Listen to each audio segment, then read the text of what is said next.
Quand on arrive à Doha, on comprend mieux le surnom de Nasser Al-Attiyah. Le prince du désert possède tous les attributs dus à son rang. Au Qatar, sa véritable identité est un secret d'État. Officiellement, le sportif de l'année est membre de la famille royale, sans plus de précision. Mais la petite histoire le dit, neveu de l'émir. Un lien de parenté vite confirmé par l'armoire aux trophées. Le trophée du Dakar 2011, c'est l'émir qui l'a. Vous lui avez offert? Oui, c'était très important pour moi. J'ai juste gardé celui de 2010 quand j'ai fini deuxième. Le Dakar, le titre de noblesse de sa carrière. Vainqueur avec Volkswagen, Al-Attiyah participera à l'édition 2013 sur Toyota. Pour 2014, il planche déjà sur un buggy fait maison. Multicarte et multiple champion du Moyen-Orient, Al-Attiyah dispute aussi cette saison le championnat du monde des rallyes, coéquipier de Sébastien Loeb chez Citroën. Une carrière mécanique mise entre parenthèses le temps des Jeux. Car le Qatari est aussi co-recordman du monde de ball trap. Il dispute à Londres ses 5e Jeux Olympiques. C'est un rêve, c'est le rêve de tout athlète d'être le porte-drapeau de son pays. J'ai beaucoup de chance de vivre ça pour la deuxième fois. Losail, dans la banlieue de Doha. 6 jours sur 7, 6 heures par jour, Nasser Al-Attiyah arpente le pas de tir. Température moyenne, 42 degrés. Pour les Jeux, il a fait l'impasse sur 2 rallyes. 4e à Athènes, Nasser Al-Attiyah vise une médaille à Londres. Ce serait la 3e dans l'histoire du pays. Mais au-delà des Jeux, Al-Attiyah a d'autres ambitions pour son émirat.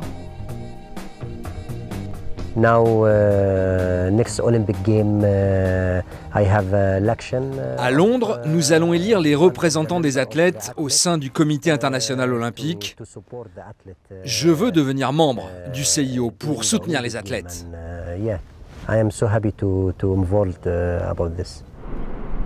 En moyenne, Nasser Al-Attiyah ne passe que 3 mois par an au Qatar.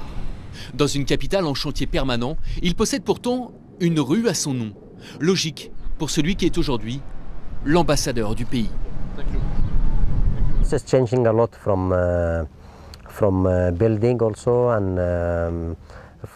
Le pays est en pleine mutation. Il a engagé une vraie révolution stratégique. Le gouvernement fait vraiment du bon travail. Nous avons de la chance d'avoir un tel émir à la tête du pays.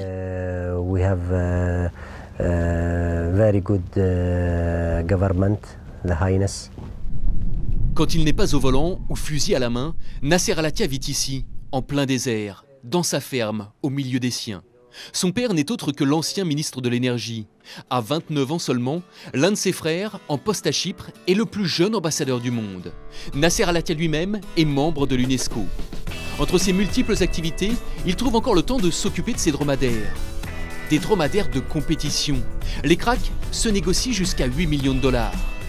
Mais tout cela n'est rien en regard des Jeux, car Nasser Al-Attiyah échangerait bien son royaume contre tout l'or olympique du monde.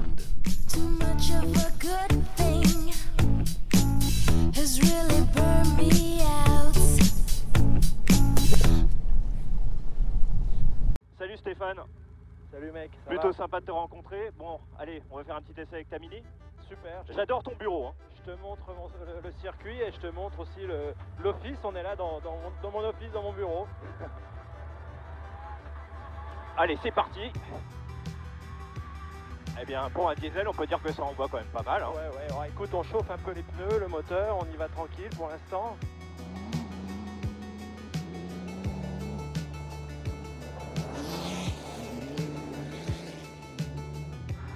On est un peu au milieu des machines, hein. Ouais, c'est chouette.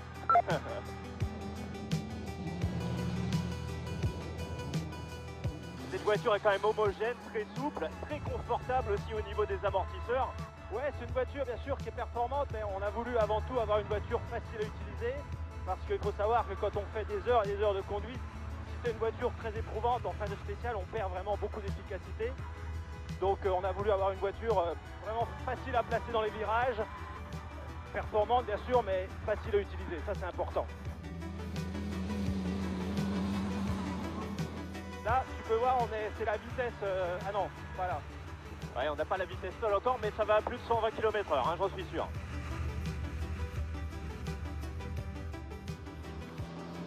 t'as pas la voiture la plus rapide, on dit que t'as la voiture la plus homogène.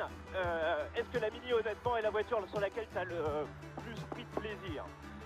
Aujourd'hui, je dois dire que la Mini est vraiment une voiture, comme tu le dis, homogène, une fiabilité exemplaire, performante en moteur, avec un moteur diesel super performant, mais aussi un châssis très très bien équilibré. Et j'ai eu la chance avant de rouler avec des bonnes voitures comme les Mitsubishi, mais aujourd'hui on a encore un niveau supérieur. Et donc ce qui permet d'avoir beaucoup de plaisir à piloter, je ne sais pas si tu le sens, mais c'est une voiture qu'on place à peu près où on veut. Ah exactement, oui. Sans trop nous taper dans les bras, sans nous faire mal au dos. Tant que c'est toi qui conduis. Ouais. 2 Dakar d'affilée sans avoir aucun problème technique. Plein de courses de la Coupe du Monde aussi. C'est-à-dire que les derniers 25 000 km que j'ai fait en course avec cette voiture, j'ai eu aucun problème, j'ai jamais été obligé de m'arrêter pour quoi que ce soit. Et ça, c'est exceptionnel dans cette discipline qui demande beaucoup à la mécanique.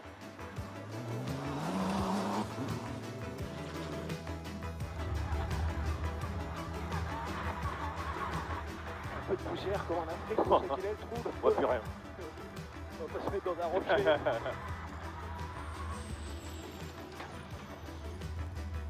Voilà, jeune homme. Ah bah allez. Pas le tout maintenant, hein? Ah bah moi je vais... C'est papy. Oui, bah, c'est mieux parce que quand tu mets une voiture sur le toit, en général, après tu regrettes la moitié de ta vie. Ah bah je crois, oui. Hein, 850 000 €.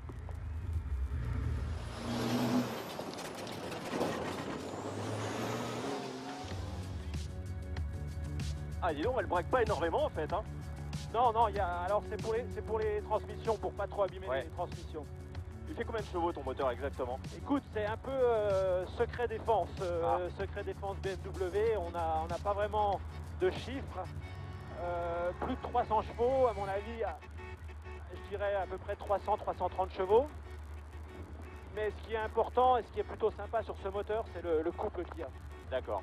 C'est-à-dire que c'est un twin turbo, 2 turbos, turbo à géométrie variable en plus, ce qui permet d'avoir un temps de réponse assez réduit et qui nous permet d'avoir un couple important, ce qui est très important, le couple quand on roule dans le sable et dans les terrains un peu lourds. Tu te sens bien au niveau copilote, toi? T'aimes pas cette position? Pas du tout, mais bon, ça va, on va te faire confiance. Hein. Ah, il faut, t'as plus le choix maintenant. Et c'est vraiment une position que j'apprécie pas beaucoup en général. Ah, ça part très vite hein, comme voiture, hein, dès qu'on touche le frein à main. Ouais, ça se met bien en place facilement. Hein, la balance de frein est aussi très importante. Hein. Nous, on met à peu près 55% de frein sur l'avant, 45% sur l'arrière. Ce qui veut dire que quand on arrive sur une entrée de virage, quand on freine un peu fort, la voiture se place quasiment toute seule en glisse. Là, on va tout droit. Ouais, tu peux aller tout droit. Ouais. Tu peux aller tout droit et même engager la petite descente.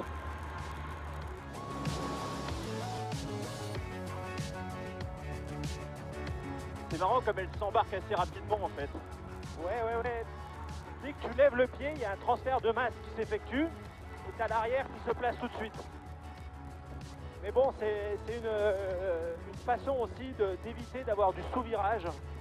C'est-à-dire que quand on a l'arrière qui dérive facilement, ça nous évite de rentrer dans un virage avec les roues complètement braquées et l'avant qui glisse en fait. D'accord. Et là, on est sur un terrain très sec hein, qui peut ressembler un peu à la gravette qu'on a sur les pistes d'Amérique du Sud. Donc un terrain très très glissant. Ah là, je le sens directement. Hein. Difficile d'aller chercher. Il faut rester safe un peu comme on dit dans le jargon. Ouais. Ah, c'est difficile de trouver les limites d'adhérence, hein, surtout comme ça là, en quelques tours pour toi. De comprendre l'inertie de la voiture, le poids de la voiture, l'adhérence, c'est pas facile du tout. Bah écoute, c'est pas mal, hein, ça suffit. Alors, tu vas te faire un petit donut là, regarde, un donut là. Allez, on essaie d'en faire un. Tu te mets en deux, rétrograde, tu vas un peu plus loin pour pas avoir trop de poussière vers du camion, tu braques, pas à fond, et puis accélère maintenant, accélère. Hop. Accélère encore, et redresse et relâche, voilà. Un beau 360. Merci, professeur. Comme un rendez-vous à point nommé. Première sous le drapeau à damier à Imola en LMP2, moins de 48 heures avant notre rendez-vous au pôle mécanique d'Alès. L'Oreca 05 de l'écurie Thiriet by TDS Racing monte en température avec Mathias Bech, le pilote franco-suisse. Bon là, tu es sur le retour de la ligne droite des stands. T'aurais pas 2 ou 3 tuyaux à me donner là avant que je grimpe dedans? Bien sûr, regardez loin, c'est un circuit qui a pas mal de dénivelé, donc on voit pas vraiment ce qui se passe dedans. Essaye de vraiment te concentrer à faire des belles reprises de gaz et surtout de faire plaisir. Le vrai pilote laisse place aux journalistes. Assurance tout risque en poche, un brin intimidé, en route, en piste, vers l'inconnu.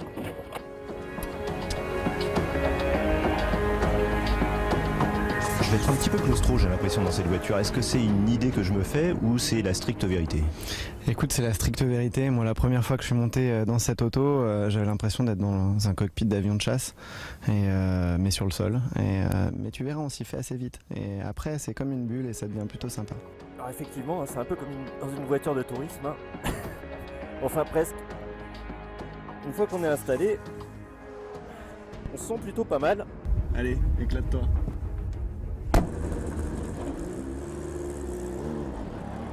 Allez, c'est parti, j'ai réussi à démarrer au premier coup, c'est formidable. La sensation est incroyable. La boîte de vitesse, au niveau des réflexes, on ne sait pas trop quand passer les rapports et trouver le bon feeling à ce niveau-là. En revanche, freiner du pied gauche ne me pose vraiment aucun problème. Allez, on va chercher les chevaux avec la première. 580 chevaux.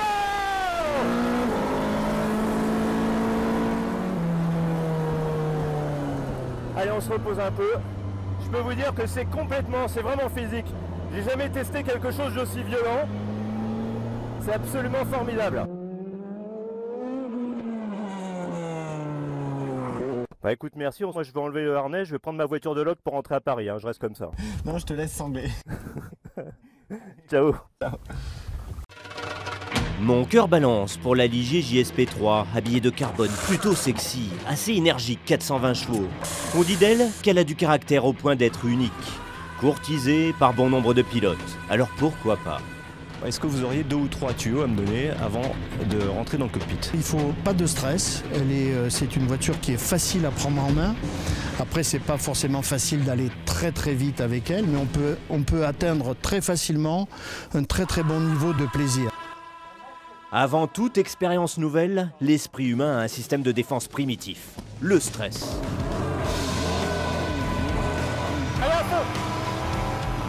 Quand on libère la cavalerie, le couple dantesque vous colle au baquet. Les freins acier ont du mordant, la boîte séquentielle est précise.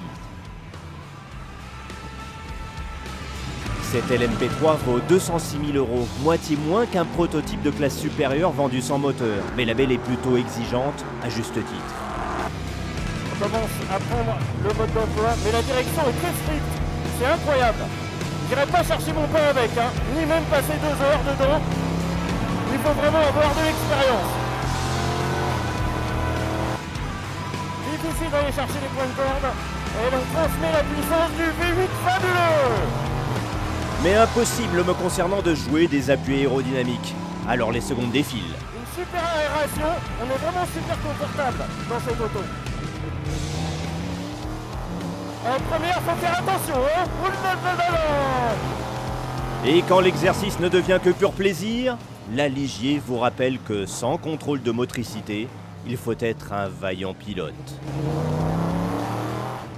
Hélas, ce n'est pas mon cas. Ouais, superbe. Et ben voilà.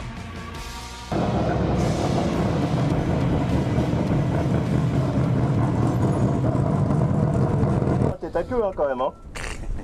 Je préfère le rendre au vrai pilote, c'est possible? Il y a comme de l'électricité dans l'air. Ceci n'est pas un orni, bien que cet objet roulant non identifié ait, paraît-il, une formule d'avenir. Là, on voit ce LED vert, ça veut dire que je peux toucher la voiture, parce que s'il était rouge, il faudrait surtout pas la toucher, sinon je prends un court-jus, c'est ça? Alors si elle est rouge, éventuellement tu peux prendre un court-jus, pas forcément, mais effectivement ça veut dire qu'on a un défaut d'isolation et qu'il faut prendre des précautions supplémentaires pour manipuler la voiture.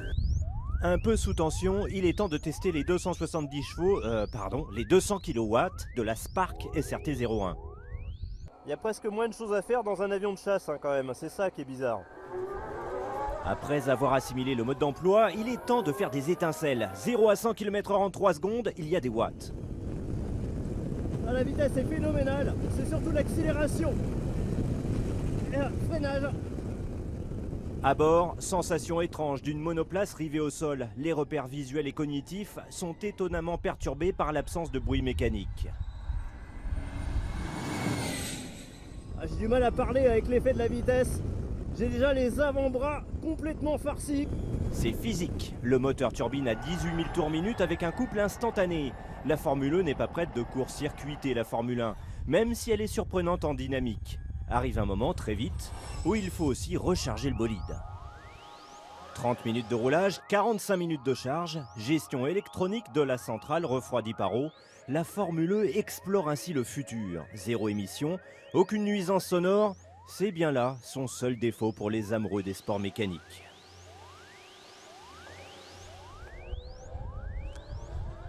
Ah voilà, là je suis sorti trop large. Grosse erreur.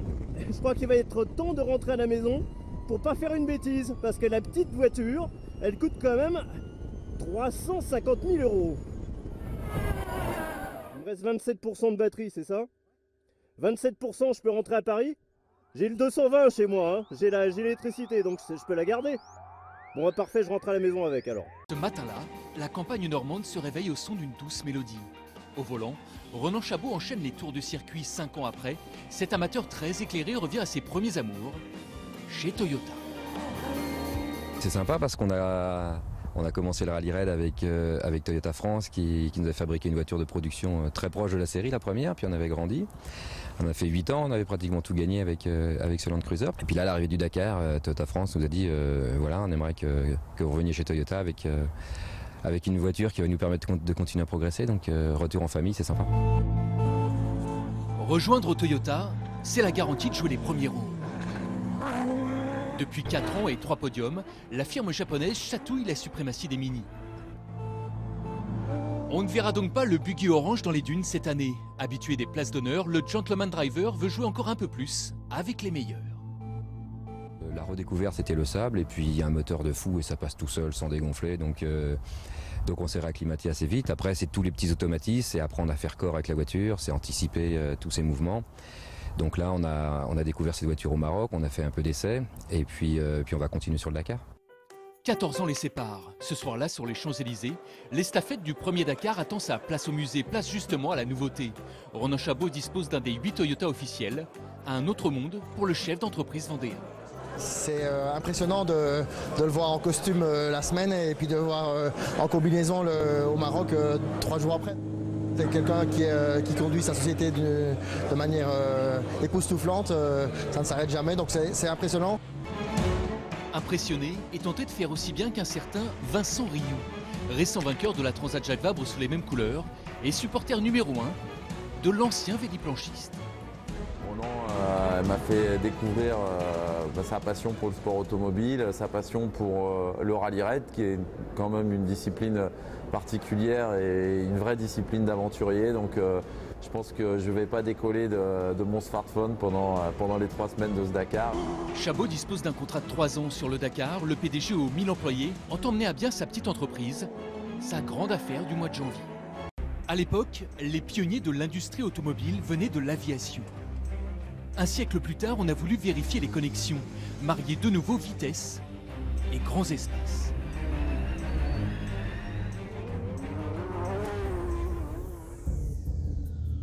Salon de Provence, base aérienne 701, le terrain de jeu de la patrouille de France. Ce matin-là, Mathieu Baumel est venu en voisin.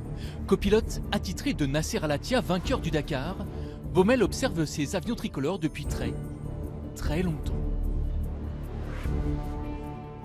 Et c'est vrai que depuis tout petit, je venais voir moi la patrouille s'entraîner, la voltige. C'est pas forcément que les avions de chasse, mais c'est le fait de voler, d'être en l'air. Et pour moi, c'était un rêve de monter dans un avion de chasse comme ça. Donc y être aujourd'hui, là, c'est un grand plaisir. Alors, je te dis ça avant, on n'a pas volé encore, on verra après. Il va y avoir un défilé à Toulon. Histoire de gamin, et de copains, l'un de ses meilleurs amis intègre cette année la prestigieuse patrouille. Dernier briefing avant le grand départ.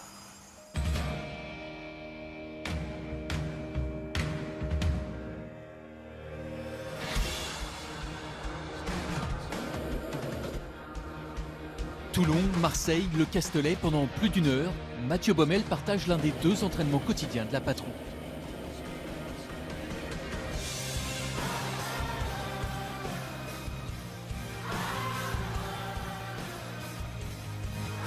Ouais, non, mais c'est magnifique. J'étais en train de penser, c'est dommage de ne pas avoir l'appareil photo là. Faire ça tous les jours, mais vous avez une vie hallucinante. C'est fabuleux. Quand on suit, quand on évolue derrière la patrouille, c'est vrai qu'on retrouve des similitudes de trajectoire, de force, mais là c'est multiplié par 10 et c'est extraordinaire. Le match retour est fixé le lendemain au pôle mécanique d'Alès. Quelques tours de circuit en guise d'échauffement. Dans le rôle du chauffeur, Romain Dumas, ancien vainqueur des 24 heures du Mans, un autre type de pilote de chasse.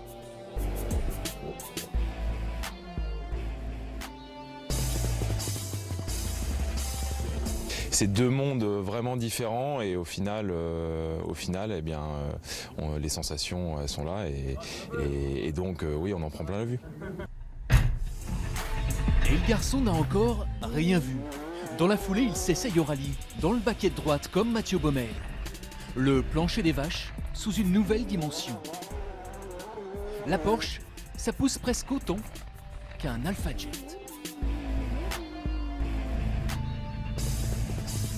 Je m'aperçois que c'est pas tant un truc de fou que je fais quand je vois ce qu'on vient de faire. C'est un truc de malade mental. Voilà. Il y a d'autres fêlés quoi. Ouais, là il y a d'autres fêlés. Là il y a un vrai fêlé en tout cas. Ouais.